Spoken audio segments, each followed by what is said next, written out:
Okay, so I made two videos with Captain Adam, putting him through his own event actually, and I just was gonna give the heads up.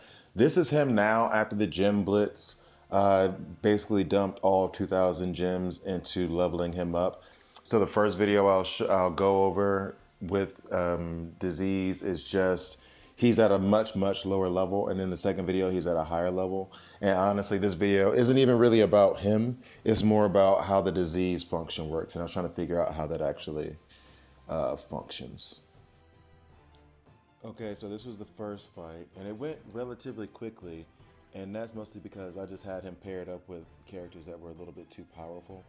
So that's why I wanted to make the second video, just to actually see how the disease debuff works. And then you'll see that I was actually trying to struggle to keep the enemy alive so that I would be able to see how this function works.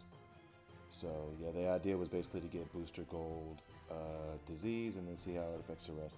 It already spread to one of the guys, which, and this is something, let me pay attention here too. It spread back as well. So it actually stacked for him. And if I was looking at it correctly, I'm not going to go back and re-record all this stuff. I'll just see it in the next video.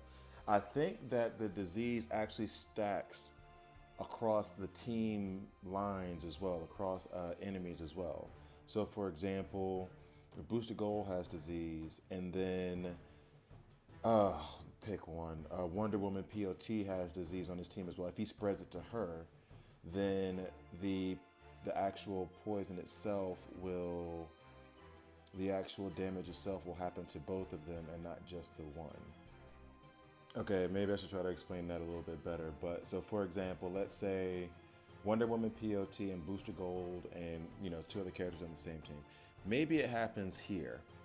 When their turns come around, then you're gonna get the effects of disease from Booster Gold. You're gonna get the effects of the disease from Wonder Woman POT, and both teams are gonna both, and everyone else in the team is gonna get hit both times by that.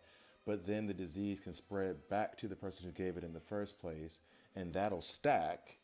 And then it'll also be two times the disease will affect the team at that time because one of the characters has it stacked up twice. I hope that makes sense. I was hoping it would happen in the actual games that I was recording, but it did not. So, and a lot of what I was trying to do was, I mean, the first wave there, I made this team weaker. This is like some of my weaker characters. There's not one that's above 60-10. I think Stripe is the highest one at 60-10, and yeah, this is the stronger version of Captain Adam. But what I wanted to do was just try to get the disease on Booster Gold, since he would be the last one to die, and then hope it spreads and then see how that works. But it hit him just there. His turn went up. Everybody on the team lost. I think it said 3% true damage or something like that. And then the next time, and each time is 10% chance to spread. It didn't spread that time, but you saw it spread in the past wave. So to me, yeah, I really actually like this new debuff. I think it's pretty awesome. It's just like bleeds, but instead of the bleed affecting the one character who has the bleed, it affects the entire team.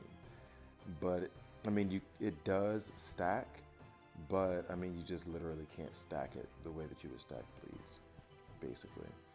He can only give out one disease now. I need to check his kit and see if there's another one that'll come with that when he hands them all to characters. So, yeah.